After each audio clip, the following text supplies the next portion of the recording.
All right, well, we had some fun stuff drop into the shop this last week and a half or so. One of which is this guitar that you are holding, this lovely, I believe, seafoam green American Jaguar.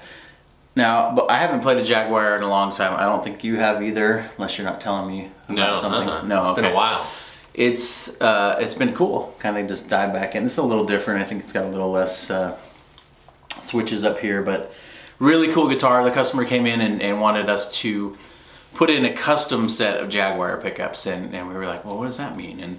And what he ended up settling on was kind of a hybrid of our two Jaguars that we make. We have a modern and a vintage. So what he did was took the A5 magnets of the modern, and he wanted the vintage plain enamel 42 gauge wire on there. And so that's kind of created this really cool hybrid of the two models that we make, something that we have never heard before until yesterday. And so we wanted just to make a video about it. This is not actually an official model announcement or anything like that. It's just more diving into stuff that comes through the shop. We've been kind of doing that throughout the summer, and this is what's here. Yeah. So yeah, what do you think? What do you think about this bad boy here? It's a pretty special guitar. It does the Jaguar thing really nicely, and I was just trying to figure out what it was that makes this a little bit different than, say, like a Jazzmaster, and it does feel a little easier on the hands, we'll say. Yeah. And you were noticing that the string tension thing, just because there's a lot of string length, it makes it feel like there's 11s on here, even though there's like 10s, and I don't know, just a really cool platform for these pickups, I think. So.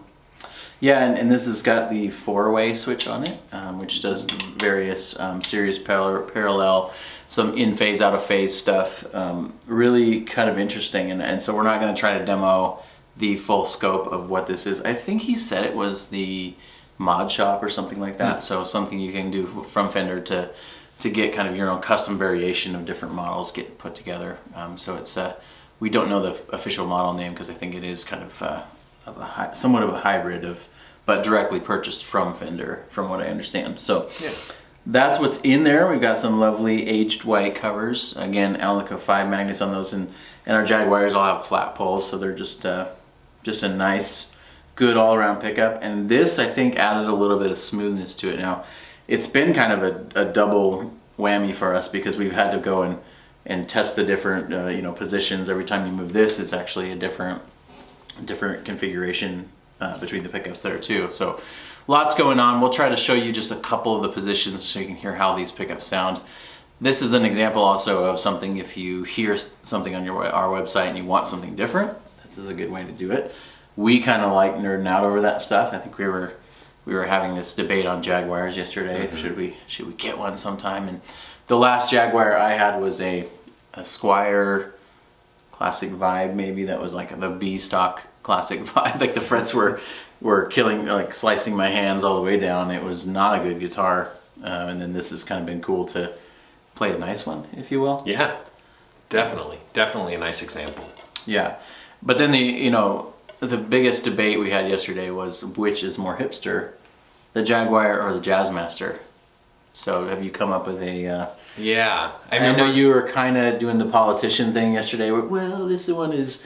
so where are you at with that? Well, I guess maybe this one, my whole thing was that this, because it maybe is a little bit like skinnier of a neck, like thick, I don't know, this way, that it's a little bit easier to play, a little bit easier to get good on. A little more narrow at the nut, yeah, basically? Okay. So it's like the path of least resistance to being cool and good at guitar, because cool. it's this thing doesn't hold you back at all, especially if you're used to like a boat neck Telecaster or something. Right.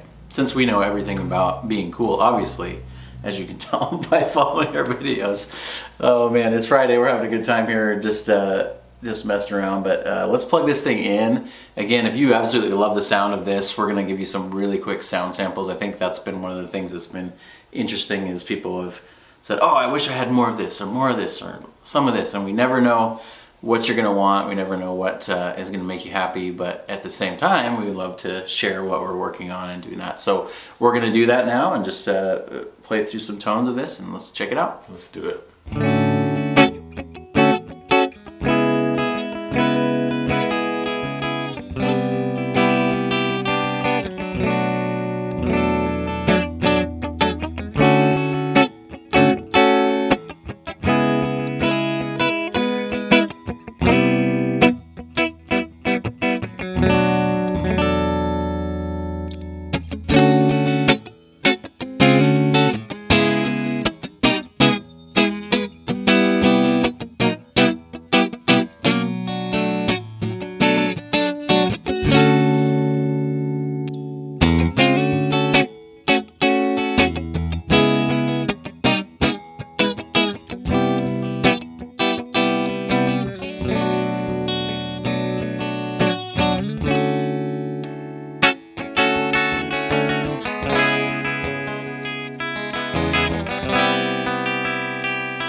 Checking out the tones. That was a good variety of tones.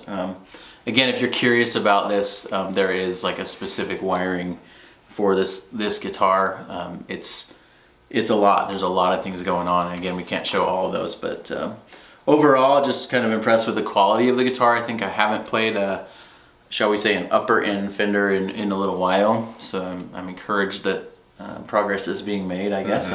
Because I have tried various Fenders of various price ranges, and this one seems to be pretty well built. And I don't know if it was because it was custom spec'd out that they spent more time on the frets and the neck, but it feels like they've done a pretty good job. To be honest on it. So yeah, any final thoughts on the Jaguar pickups? Anything kind of stick out to you with this guitar? Well, I guess we did run into one thing on the install side with this being a 4-way switch.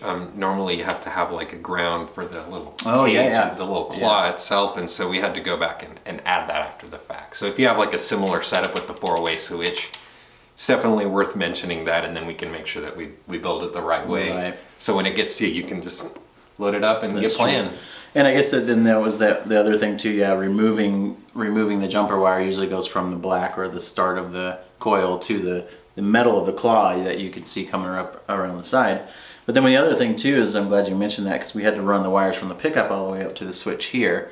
So they had to go through the little channel under this pickup. We had to kind of take the pickup out to slide the wires underneath and to get to the switch. So this particular Jag was sort of routed and wired that way, and it did create a couple extra things, which I'm really glad that we were able to do it in the shop, because we noticed a couple things. So yeah, good mention of that. If you have any custom Jaguar wiring, you can request to have extra long leads from us or anything like that. That's typically a thing you're going to run into with this, and we ran into it during the install. So yeah, I'm glad you mentioned that, and if you're looking for that, definitely check us out. I'll include a link to the Jazzmaster, is that it?